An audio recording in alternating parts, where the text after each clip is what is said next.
Welcome to the Thomson Show. We have a massive hour lined up, from the Supreme Court greenlighting election integrity measures to trade fireworks with Canada and new numbers on Iran. A reminder before we jump into the headlines. You can drop your questions into the chat at any point during the broadcast. If it is a sharp, serious question that cuts to the point, I will pull it up and answer it right here on the air. Let us get straight to the news. The Supreme Court delivered a massive win for election integrity on Monday, ruling 6-3 along ideological lines to lift a lower court freeze on President Donald Trump's mail-in voting executive order.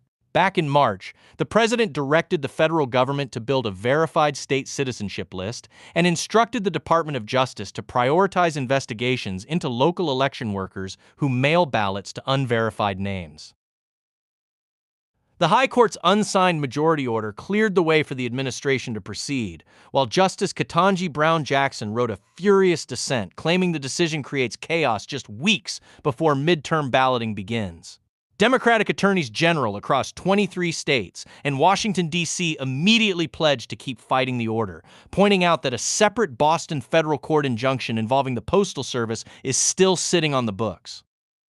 Every single time someone suggests that only verified American citizens should receive an official ballot in the mail, the left treats it like an unprovoked assault on democracy. If asking a voter to prove citizenship before handing them a government ballot is too complicated, you have to wonder what standard the opposition actually wants for running a country. Cleaning up bloated voter rolls is not chaos. It is the bare minimum requirement for a functioning constitutional republic. The only people who should ever worry about a verified voter list are the political operatives who rely on unverified mailboxes to win elections. An update now on the trade showdown to our north, where bilateral negotiations have officially collapsed. Canadian Prime Minister Mark Carney announced that Ottawa will slap dollar-for-dollar retaliatory tariffs on American steel, dairy, electronics, appliances, and agricultural equipment. This comes right after President Trump threatened 50% tariffs on the Canadian auto sector and openly accused our northern neighbor of exploiting American trade benefits without accepting the obligations of statehood. Prime Minister Carney claimed Canadian negotiators walked away because the White House introduced last-minute demands that infringed on their national sovereignty and restricted independent foreign deals.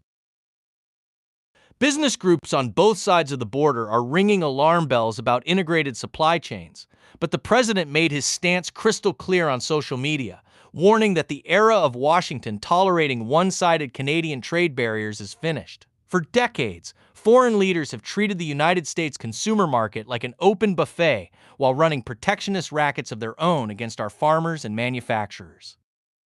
If Ottawa truly believes it can win a war of economic attrition by taxing the very American machinery and appliances its own citizens rely on every day, they are welcome to find out how that math works. President Trump is simply putting American workers first at the bargaining table, and Canada is finding out that access to the largest economy on the planet comes with real rules. A brand new Reuters and Ipsos survey out on Monday shows American public support for the military campaign in Iran has dropped to 31%. That is a steep fall from 37% in March and 34% earlier this month.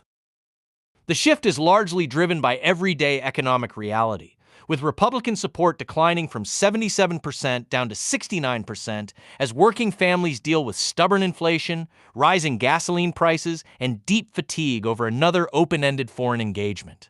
The poll also shows President Trump's overall approval rating sitting at 33%, matching his lowest recorded level. The White House defended the ongoing strikes as completely vital to stopping Iran from achieving a nuclear breakout, while critics on Capitol Hill argue that the administration lacks a clear exit plan and is placing too much pressure on domestic stability.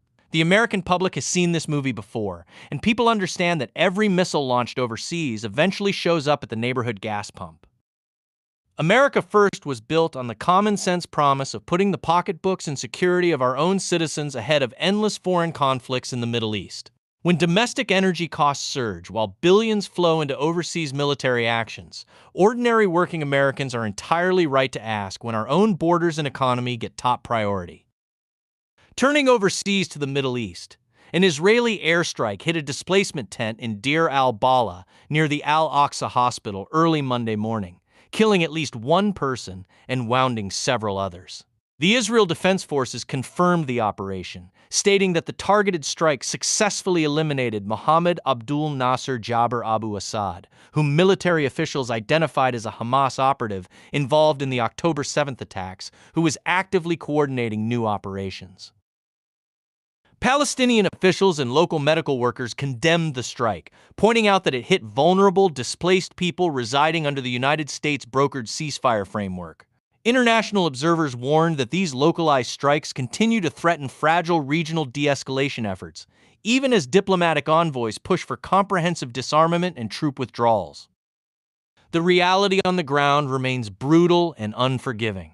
Terrorist networks have deliberately embedded their fighters, command posts, and operational cells among displaced civilians for decades, using innocent people as human shields. When terrorists hide behind vulnerable populations to plan further attacks, the tragic consequences for everyone in the immediate area are entirely on their hands. The head of the Rockefeller Foundation, Dr. Rajiv Shah, issued a public warning on Monday after the early warning famine monitoring system halted data tracking across Afghanistan, Somalia, and Yemen. The USAID-funded program was paused following broad foreign aid budget cuts, leaving aid groups and international governments without crisis tracking for roughly 38.1 million people facing severe food insecurity.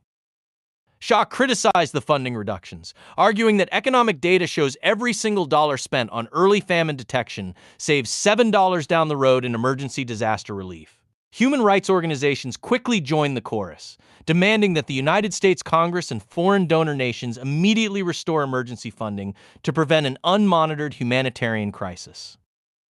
It is entirely predictable that elite global foundations immediately demand United States taxpayers pick up the tab for monitoring every crisis across the globe.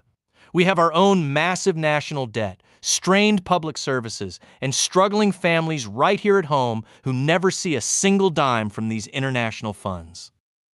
If tracking famine in overseas war zones is such an urgent priority for multinational charities with massive billion-dollar endowments, nothing is stopping them from writing the checks themselves. Thomson Reuters officially unveiled its new proprietary artificial intelligence system on Monday, named Thomson, after spending $40 million over 2 years to build it. Built on open-source foundations and trained directly on decades of proprietary legal case law from Westlaw, Practical Law, and Reuters, the project completed its final training run for $450,000. Industry analysts say this rollout represents a major turn towards specialized corporate intelligence systems, even as legal ethics boards and civil liberties groups raise red flags about relying on automated software to prep courtroom arguments.